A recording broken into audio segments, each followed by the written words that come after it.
Roman Reigns just ruined WWE's future in one night. Roman Reigns returned last night, and instead of passing the torch or elevating the next generation, he destroyed Braun Breaker and Bronson Reed in a brutal assault that accomplished nothing except proving the Tribal Chief is still WWE's most protected wrestler even after months away. Two of WWE's most promising young monsters got demolished by a 40-year-old who should be helping build the future, not burying it to maintain his spot at the top of a hierarchy that desperately needs fresh blood. This wasn't a competitive confrontation where everyone looked strong. This wasn't Roman returning to challenge the new generation. This was a systematic destruction designed to remind everyone that no matter how much Braun and Bronson accomplish while Roman's away, the second he comes back, he's still positioned above them, still more important, still more protected, still the center of WWE's universe while everyone else orbits around his storylines. And here's what makes this absolutely infuriating: Braun Breaker and Bronson Reed have been carrying Raw for months. They've been the intense, physical presence that makes Monday nights must-watch. They've been generating genuine heat and interest. And their reward for keeping the show afloat during Roman's absence?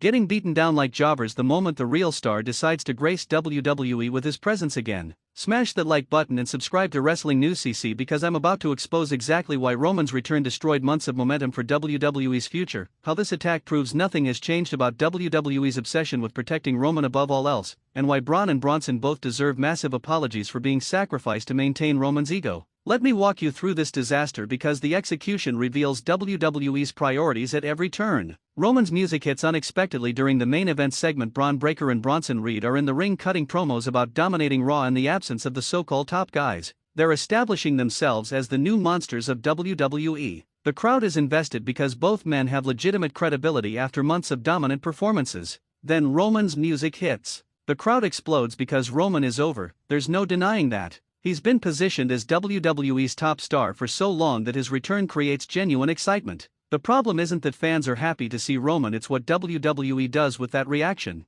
Roman walks out alone. No bloodline, no backup. Just Roman with that arrogant smirk that says he's about to remind everyone who really runs WWE. He enters the ring and Braun and Bronson wisely stay on guard. These aren't idiots who'll turn their backs on someone who's destroyed everyone for the past 4 years. Roman grabs a microphone. The crowd quiets to hear what the Tribal Chief has to say after months away. And what comes out of his mouth is predictable but still infuriating. I've been watching Raw from home. Watching you two pretend you're the future. Watching you try to fill a spot that can never be filled because it belongs to me. And now that I'm back, it's time to remind you of something you apparently forgot. This is my company, this is my ring, and you two are just keeping my seat warm until I decide to take it back. The arrogance is breathtaking. Braun and Bronson have been working their asses off for months, having incredible matches, generating buzz, keeping Raw relevant. And Roman's first words back are essentially, "Nothing you did matters because I'm back now." Braun, to his credit, doesn't back down. He gets in Roman's face and tells him that WWE has moved forward in his absence,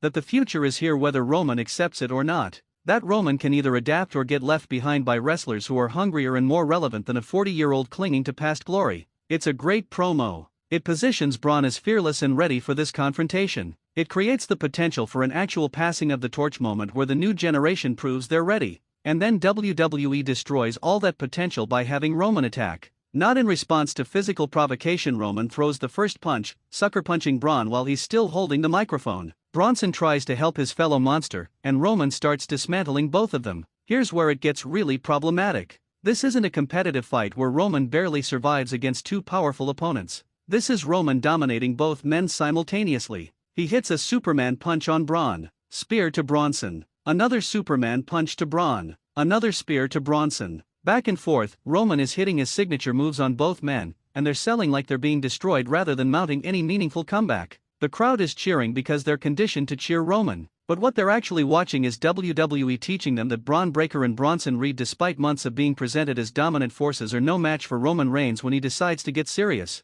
That's burial. That's WWE telling the audience everything you watched these guys accomplish while Roman was gone doesn't matter because Roman is inherently superior. After several minutes of this one-sided assault, Roman stands over both men's broken bodies and delivers one more promo. This is what happens when you forget your place. When you forget that the bloodline runs WWE. When you forget that I'm the Tribal Chief and no one, not you, not anyone else on this roster will ever be on my level. He drops the mic on Braun's chest and walks away, leaving both men unconscious while medical staff checks on them. That visual, Roman standing tall while the future of WWE lays broken at his feet, is the exact opposite of what WWE should be doing if they actually care about building new stars. Here's why this is catastrophically bad for Braun Breaker specifically. he's been WWE's most exciting prospect. Second-generation star with incredible athleticism, legitimate intensity that can't be taught. Every tool needed to be the next big thing if WWE would commit to pushing him properly. And what does WWE do? Have him get decimated by Roman Reigns in Roman's first appearance back. Not a competitive loss where Braun looks strong in defeat. A squash where Roman makes Braun look like he was never actually that impressive to begin with. How does Braun recover from this? He can't claim to be the future when Roman just proved the present is still superior. He can't position himself as a top star when he got beaten down like a mid-carder. He can't demand respect when Roman demonstrated Braun isn't even close to his level. WWE just destroyed months of momentum for Braun in one segment to protect Roman's spot. The Bronson Reed situation is equally damaging. Bronson has reinvented himself as a monster heel. He's been having great matches. He's been getting genuine heat. He's been doing everything WWE has asked of him to position himself as a main event threat. And his reward? Getting demolished by Roman to prove that even at his most dominant, Bronson isn't on the tribal chief's level. That's not elevating Bronson, that's using him as a prop to make Roman look strong. Let's talk about Roman's role in 2025 because this is the fundamental issue. Roman is 40 years old. He's had the longest, most protected championship reign in modern WWE history. He's accomplished everything possible multiple times over.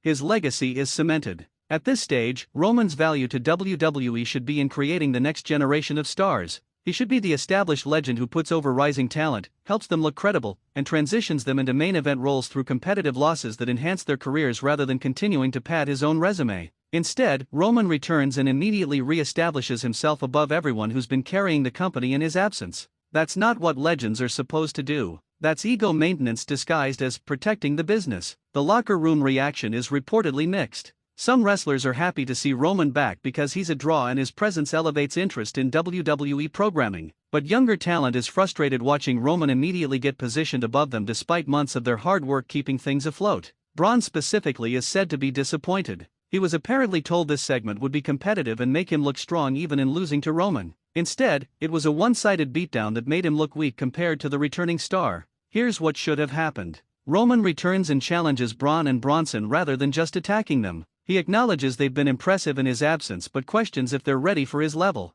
That creates an actual rivalry with stakes and mutual respect rather than just Roman is better, accept it. They have a competitive confrontation where Braun and Bronson actually get a fence on Roman, making him sell and showing that the new generation has evolved in his absence. Roman wins eventually, but through struggle rather than dominance, establishing that while he's still got it, the gap is closing. That protects everyone. Roman looks strong for beating two monsters. Braun and Bronson look legitimate for pushing Roman to his limits. And you create future rematches where the outcome feels uncertain rather than predetermined. But WWE chose the lazy option, have Roman squash both guys to quickly re-establish his spot without any nuance or long-term planning for how this affects everyone's credibility. My prediction? Roman slides right back into the main event scene, probably challenging for the championship at WrestleMania or getting involved in whatever top storyline exists. Braun and Bronson get shuffled back to the upper midcard, their momentum killed by this burial. And in 6 months, WWE will wonder why they can't create new stars when they keep sacrificing them to maintain Roman's spot. The fan reaction has been divided. Roman's core fanbase is thrilled he's back and looked strong, but broader wrestling fans are frustrated that WWE wasted another opportunity to actually build the future instead of reverting to the comfort of protecting their established star. Social media is flooded with complaints about Braun and Bronson getting buried. There's genuine anger that WWE can't help themselves from protecting Roman even when it damages other talents' credibility. This return could have been different. Roman could have come back humble, acknowledging the new generation's rise and positioning himself as the challenge they must overcome to truly prove themselves. That creates compelling storytelling with emotional stakes. Instead, we got Roman doing what Roman always does, reminding everyone he's the most important person in WWE and everyone else exists to make him look good. Drop your thoughts. Did Roman bury Braun Breaker and Bronson Reed with this attack? Should Roman be elevating young talent instead of dominating them? And will WWE ever actually commit to building new stars, or will they always fall back on protecting Roman? Comments below. This is Wrestling News.